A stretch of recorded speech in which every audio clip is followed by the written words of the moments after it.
किन के स्कूल पढ़ने वाले बच्चे हैं, स्कूल में जाने वाले, वो हाथ ऊंचा करो। आपका बेटा दोपहर में भोजन करके जाता है कि नहीं स्कूल? जी भगवान। जाता है ना माता जी? अब शाम में अभी वापस आया, दोपहर में तो खाया हुआ है, लेकिन वो आते ही आप वापस खा ले बेटा खा ले, भूख लगी होगी खा ले करते हो कि नहीं हर माँ? जी भगवान। कौन कौन बेटे की बेटी की माएँ हैं जो स्कूल जाते हो? सब हाथ ऊंचा करो। घड़ी घड़ी खा ले बेटा खा ले, कुछ खा ले, दूध पी ले, ये सब करते हो कि नहीं? अभी ये कब खा के गया? दोपहर में तो खा के गया। कितना घंटा हुआ होगा? 3 घंटा हुआ होगा। वापस आते वो कहता खेलने जाना है, मुझे खेलने जाना। अरे बाद में जाना, पहले कुछ खा के जा। हर माँ बोलती है कि नहीं? जी माँ बोलती है। जी भगवान। बोलती है। चलो अभी एक भिखारी आया, 3 दिन से भूखा है। माई 3 दिन से भूखा हूँ माई, कुछ दे दो माई। कितने दिन से भूखा है? 3 दिन से। अब उसको बुला के सोफे में बैठा के चांदी की थाली में हलवा पूड़ी जलेबी खिलाने वाली हो, सही है? सही है? चांदी की थाली लगाओ भाई, 3 दिन से भूखा।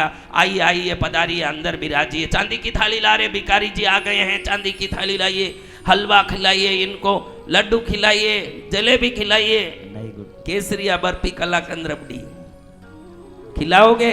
नहीं गुरुदेव। क्या दोगे उसको? गरम रोटी भी दोगे?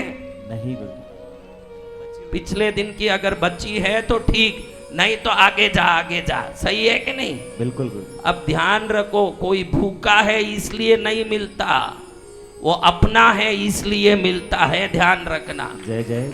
आपके बेटे को 3 घंटे में बोलते हो कि वापस खा ले, क्यों? वो आपका है, 3 दिन से भूखा है, फिर भी आप नहीं देते हो। ये भी आप जैसे माई है। आप 3 जन्मों से दुखी रहोगे तो भी ये देने वाली नहीं, बासी रोटी भी। अपना बन जाओगे तो सब कुछ देगी, ये ध्यान रखना। ये भ्रम निकाल देना कि मैं दुखी हूं तो कृष्णगिरी जाऊं तो कल्याण हो जाएगा। दुखी होने से नहीं चलेगा।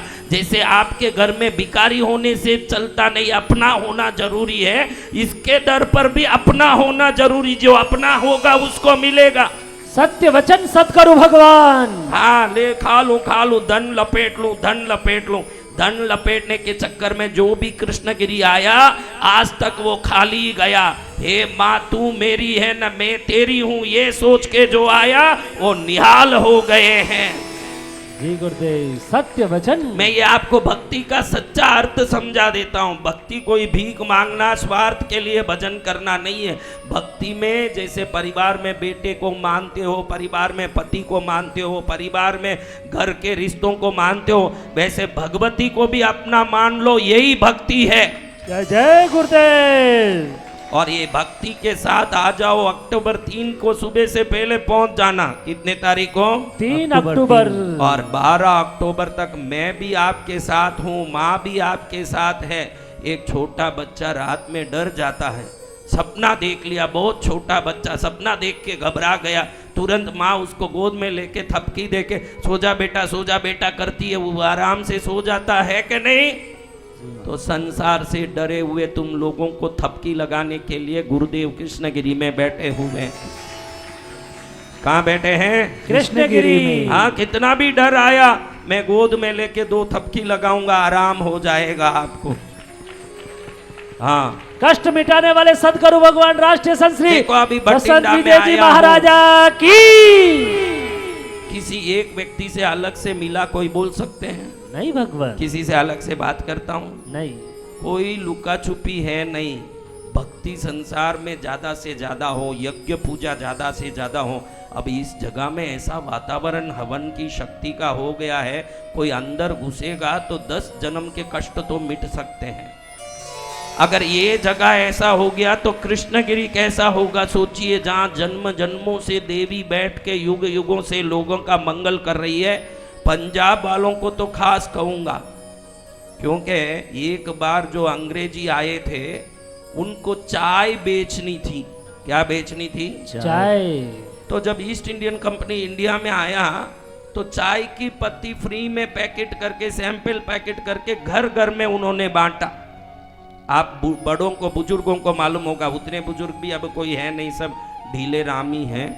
ऐसे बुजुर्ग कोई हो उनको मालूम होगा कि ईस्ट इंडियन कंपनी ने चाय की पत्ती घर घर में सैंपल पैकेट फ्री में बांटा। फिर लत ऐसा चढ़ गया कि आज आप चाय बगैर रह नहीं सकते हो, कई पीढ़ियां बीत गई। जी गुरुदेव। मैं भी ईस्ट इंडियन कंपनी की तरह भक्ति को फ्री सैंपल में बांट के कृष्णगिरी आ जाओ, कृष्णगिरी आ जाओ ऐसे चिल्लाता हूँ। ये फ्री सैंपल का डिस्ट्रीब्यूशन है, लेकिन एक बार भगवती के चरण में लत लग जाएगा तो आप छोड़ नहीं पाओगे, ये गारंटी है। जय जय गुरुदेव। और ये पंजाब वालों को लिख के दे दूं, ऐसे स्वर्ग जैसे मंदिर को ब्रह्मांड में उन्होंने कहीं भी देखा है ऐसे बोलते हैं। भले बड़े बड़े दिल्ली में बने हुए बड़े 50,000 5,000 करोड़ के मंदिर क्यों ना हो, कृष्णगिरी मंदिर की शक्ति और श्रेष्ठता के सामने कोई भी स्वर्ग जैसा दूसरा मंदिर देखा अगर कोई बताए तो मैं फिर जो बोलो आप मैं करूं। जी गुरुदेव, कोई है ही नहीं, किसी ने देखा नहीं होगा ऐसा पवित्र मंदिर। बहुत सुंदर। उस मंदिर में भटिंडा से सब लोग ट्रेन पकड़ के फ्लाइट पकड़ के नवरात्रि में पहुंच जाओ। 10 दिन भक्ति करो। कितने दिन? अरे 10 दिन कैसे मत छोड़ सकते हैं प्रभु, घर छोड़ के 10 दिन हम रह नहीं सकते। यही लोगों के फ्रैक्चर हो जाते हैं तो 3-6 महीने पलंग में पड़े रहते हैं, जिनके कोई टाइम ही नहीं मिलता है। इन्हीं के फ्रैक्चर हो जाएं तो 3-3 महीने पड़े रहते हैं। जब ईश्वर पटकना चाहेगा तो घर में पटक देगा। अच्छा है कि मंदिर में आके भजन करते रहो, उसमें कल्याण होगा।